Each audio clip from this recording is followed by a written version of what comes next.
President Trump revealing he's now gotten assurances that the regime in Tehran will not follow through on planned executions. Let's talk about it as Geraldo Rivera is here, our NewsNation correspondent at large. But we also want to welcome in today retired Brigadier General John Teichert. Welcome to you both. Geraldo in a moment, General Teichert first on the new comments from the president and what you take from them, if that's what he chooses to highlight. Again, at a bill signing ceremony, he comes right out and says, the killing's stopping. I have it on good authority that there's no executions. What do you take away from that? Connell, first of all, I'm a bit skeptical that Iran and the Ayatollah are doing the right thing by their people. And we also have to realize that it's likely that they have already killed 2,500 or more of the protesters and captured or detained maybe up to 20,000.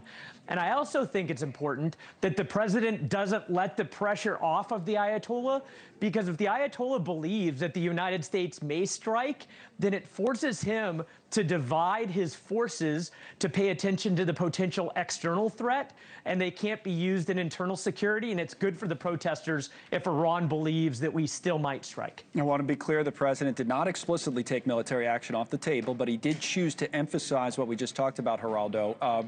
What's your thoughts?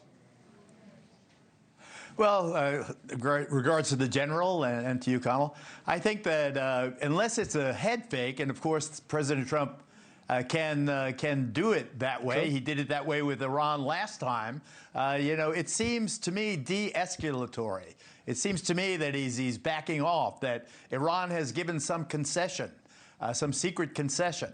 That regime change for the moment, again, I stress, unless the president is fooling everybody, it just seems to me that the pressure on Iran, and General duly notes and accurately, you know, hundreds, if not thousands of Iranians have already been killed.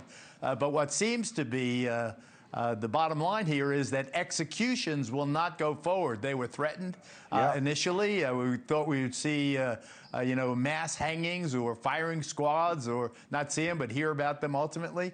That seems to be off the table. Hopefully it is.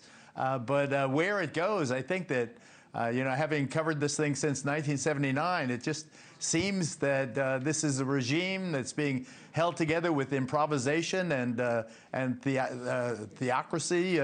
I don't know where it's going, but it just seems that Trump's backed off a hair. Where do we want it to go, General, specifically? In other words, what will be our goal here? Is it regime change? Is it the toppling of the regime? Is it helping the protesters to do that on their own? How do you think the President A views it and B should view it? Connell, I think there's probably three different steps in order of what we would want from Iran. Number one, we want to make sure they do not have any military nuclear capability. Number two, we would love it if they didn't have the capacity or the capability or the will to threaten others. And I think we would love a favorable regime change. But it's important for us to realize that in all of those cases, in this situation, we are a supporting force, not the primary force. The primary force are those protesters that have been so bravely protesting for the last 2 weeks. And the underlying concern is an economic condition that is dismal and an outlook that is bleak. And if we can do some things covertly or not to support them, then that is in our best interest in achieving those three primary objectives. Well, that's a really interesting point, Geraldo, because if you think about it, there are other options at our disposal, at the disposal of the United States. You know, cyber has certainly been employed in the past, could be employed further right now. There are probably conditions that we could help put in place with these protesters to allow them to do what they're doing more effectively. And then you do wonder, and maybe the president is hinting at this today, whether bombing the regime out of power is necessarily the best way to get this end result that the general is referring to. You know, my only problem with feeling optimistic about an Iran moving in a different direction is that people forget this is not, you know, a tin horn mini country someplace stuffed between another country in the Middle East. This is a very large, important, economically significant, religiously important nation. You know, I hate the Ayatollah rule. I think they've screwed up Iran royally.